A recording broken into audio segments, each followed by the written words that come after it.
ಇವತ್ತಿನ ವಿಡಿಯೋದಲ್ಲಿ ಕೆಲವೊಂದು ಸಿಂಪಲ್ ಸೆಂಟೆನ್ಸ್ಗಳನ್ನು ಪ್ರಾಕ್ಟೀಸ್ ಮಾಡೋಣ. ನೀನು ನನ್ನನ್ನು ನಗುವಂತೆ ಮಾಡಿದೆ, ಅಥವಾ ನೀನು ನನ್ನನ್ನು ನಗೋ ಥರ ಮಾಡಿದೆ, ನೀನು ನನ್ನನ್ನು ನಗೋ ಹಾಗೆ ಮಾಡಿದೆ. You made me laugh. You made me laugh. ನೀನು ನನ್ನನ್ನು ಅಳುವಂತೆ ಮಾಡಿದೆ, ನೀನು ನನ್ನನ್ನು ಅಳೋ ಥರ ಮಾಡಿದೆ, ಅಥವಾ ನೀನು ನನ್ನನ್ನು ಅಳೋ ಹಾಗೆ ಮಾಡಿದೆ. You made me cry. You made me cry.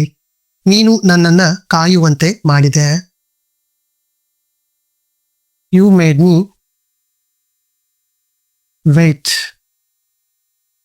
You made me wait. ನೀನು ನನ್ನನ್ನು ಓಡುವಂತೆ ಮಾಡಿದೆ. You made me